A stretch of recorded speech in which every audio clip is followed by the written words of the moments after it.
I spent most of my early days in a boarding.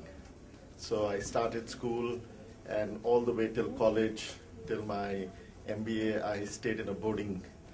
So I never stayed at home, which was quite different. The advantage of that was that I came home for holidays and I was very badly pampered because I was at home only for very short breaks.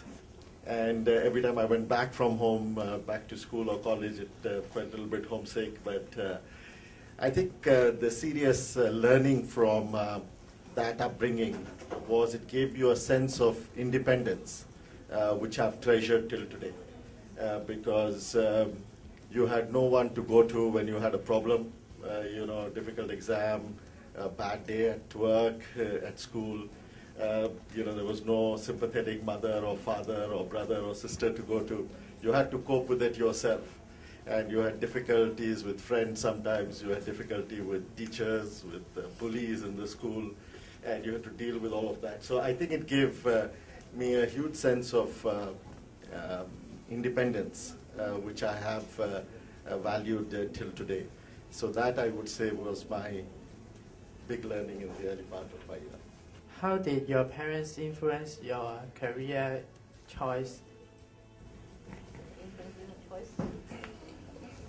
Well, I have to say that my parents were a huge influence on me. They were, in fact, for a long part of my early life, my role models.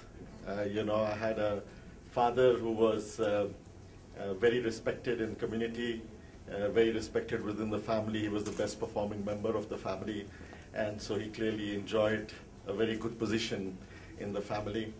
And but the person I adored was my mother, because she was exceptional in many ways.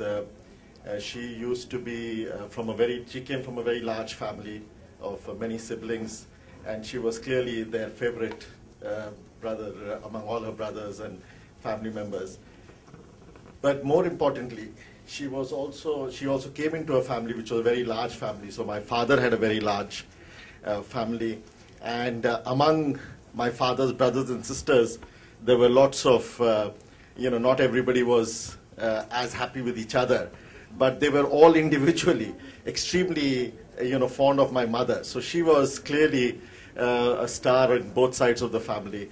And that sort of gave me a sense of, you know, her ability to manage relationships, her diplomacy, her, you know, just her style was adorable. So clearly those two were big influences as role models. But honestly, they didn't influence my choice to go into banking. In fact, my mother was quite upset that I went into banking. She would have much preferred that I went into government civil service, which was always her dream, that I should be an important man in the government, and that was her desire. Because she saw my father like that, she wanted me to be a replica of my father. My father, on the other hand, didn't feel the government was the right place because he had spent all his life in the government. And so he wanted me to do something different, but you know, banking was definitely not his idea of different. He wanted me to do, you know, go into merchant navy or do something, you know, more exotic in that sense, or join a hotel chain or airline or something like that. But obviously I disappointed both of them because I chose to do something very different. Yeah, but they have been a huge influence. The one thing I do miss is that I lost my parents quite early. I was only 30 when I lost them to a very tragic accident. And so I regret to this day that, you know, they're not here to see what I've been able to achieve. So I miss that bit. So value the friendship you have with your parents. It is very reassuring to have them. You take them for granted. I took them for granted. I thought they'll always be there. I can always go back to them. But you know, life has its own way of treating you. And one thing that their early departure taught me is that don't waste too much time. I know as humans we are conditioned that way, but don't waste too much time thinking about the past and thinking about the future. Just live and enjoy today. You know, you cannot change the past and you cannot predict the future. So don't worry, you know, as to how well you will do, what will happen, you know, if you do this, what will happen in the future. You never know what will happen in the future. And don't think you can learn from exactly what happened in the past. If I did it that way, I will do it different. No, you just live for the day, and the more you live for today, I will tell you, the more successful you will be in whatever you do. And as you say, banker is not your parents' ideal job. And when you are young, what do you have a dream to be a CEO or banker?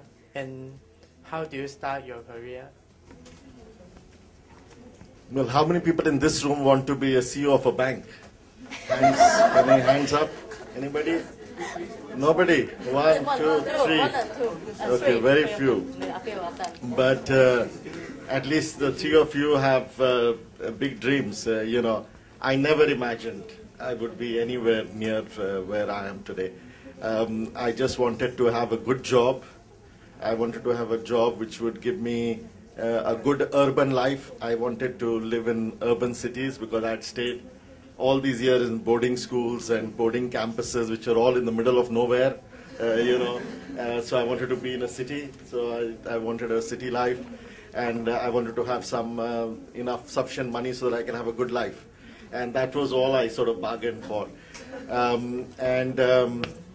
Then life has its own ways of taking you where it takes you. And, you know, most people say that luck has played a very big part in their success. And I will say, yes, luck does play a very big part in your success. But the truth is that everybody gets lucky quite often. It is just how much you leverage your luck to success. You know, everybody gets good chances. Everybody gets some good openings. You get some good people to work with. You get some good companies to work with. You know, your stars are right, your feng shui is right, you know, all of that happens to everyone, yeah. The difference is that some people make more of it and some make less of it. And I remember in my first job that I had which was with Bank of America, and I was posted in San Francisco, and I had this fantastic boss, you know, very charming person. And so I went to him and I said, you know, I really want to be successful. You know, how do I become successful? And he said, it's very easy. So I was very, you know, excited that, you know, at least he has a secret formula. And he said, you just jump at the right opportunity. And so I heard him and I went away, and then I thought about it at night. And I said, yeah, that is a stupid sort of answer, you know. I mean, obviously if you jump at the right opportunity, you'll get it, but how do you know when is the right opportunity? That is the big question. So I went back to him next day with a lot of courage. I was just a, you know, junior guy in the company. And I said, so sorry, but I just wanted to just go back to what we spoke yesterday. How do I find the right opportunity? How do I know the opportunity is right? And he says, you know, because he had said jump at the right opportunity.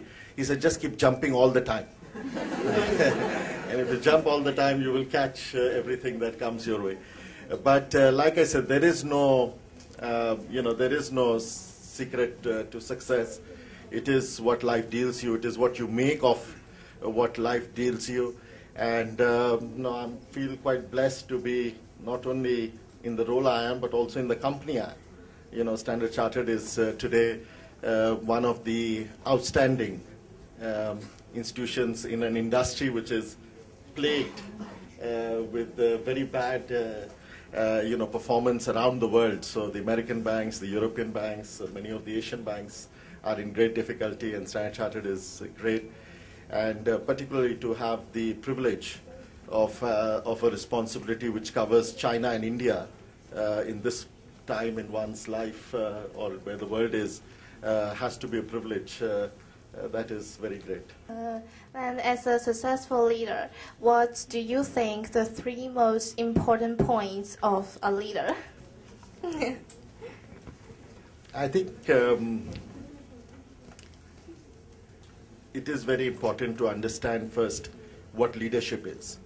You know, you don't become a leader because you are the head of Equal Opportunities Commission, or you don't become a leader because you're the CEO of a bank. You don't become a leader if you're the principal of a school. You become a leader when people follow you. Only followers have leaders. So you don't get leadership by designation, you get leadership by followership. And so if you don't have people who respect you and follow you, you are never going to be a leader. So I think people have to get that very clear. There are lots of people who are very senior but are not leaders. And there are people who are not that senior but they are leaders. And so I think that is a very strong distinction one must make as to make sure that how you can make sure you have followership. I think the key factors on leadership will vary by individual. Each one has a different leadership style. Each one does leadership in a very different way. But I will tell you there are 2 or 3 things that a leadership characteristic must have. And one of them is the ability to communicate. I mean, if you cannot communicate, then it is very difficult to be a successful leader. So I think if you want to be a leader who wants to have a sustainable growth, but also wants to leave an excellent legacy behind, you have to have very good communication skills. The second is that you have to have an ability to be open-minded. Some of the most intelligent people in the world do not make good leaders. And if you go back in history, and you can see every class that has passed out from any school, it is not. I think there is sufficient data to prove that the guys who come first and second in class normally do not end up first or second in life. Yeah, because there is more to leadership than just being intelligent. If you could be, there is in life 3 things that you have to have. You need to have a certain amount of IQ, which is the intelligence, but you need to have a very high quotient of EQ, and that is emotional intelligence. And people who don't have emotional intelligence will find it very difficult to be successful. And then the third thing I would say is one which will be unique to every leader, and every leader has a different source of strength and resilience, and you have to choose your own. I can share with you mine, but you have to choose your own. I am, unlike my popular perception within my own company, which is that of a fun person and who likes to party, etc. And I love that. I have no denying that factor. But I'm an extremely pious person. I pray every day, every morning. I always carry my prayers with me wherever I travel. I go to the temple very frequently, and it is something that gives me peace. It gives me strength. It gives me a resilience, which allows me to, challenge and take the world on. So clearly, you need your own unique strength. It could be your spouse, it could be your friend, it could be your mother, it could be your father, it could be anyone. It doesn't have to be God alone. But God is not a bad thing. Yeah.